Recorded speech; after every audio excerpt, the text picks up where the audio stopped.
When Thomas Matthew Crooks climbed onto a rooftop overlooking a Trump rally in Butler, Pennsylvania on July 13th, 2024, he did not just load an AR-15 style rifle, he loaded a cultural pattern. One more alienated young man brewing in silence, erupting in violence. One more American tragedy scripted not by ideology but by identity collapse. His shots grazed Donald Trump's ear, killed one spectator, wounded two others, and triggered an immediate response from Secret Service agents who shoot Crooks dead within seconds. The FBI labeled it an assassination attempt and began hunting for a motive. But in today's America, the search for motive is often a hollow ritual. Yes, there were signs of planning, rangefinders, drone reconnaissance, digital footprints.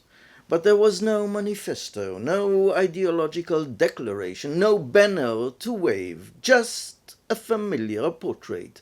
A young man, socially disconnected, emotionally volatile, invisible until the trigger made him visible. He was a registered Republican, no criminal record, and yet armed and ready for rupture. Experts were not surprised. Criminologists have long pointed to the American pattern, where rage and loneliness ferment in private and explode in public. As Jillian Peterson notes, these acts are less about ideology than about identity. They are the American scream, a bid for visibility in a country where the self is always performing, always broadcasting, always on the edge. Trump, never missing a dramatic beat, called his survival the end of God.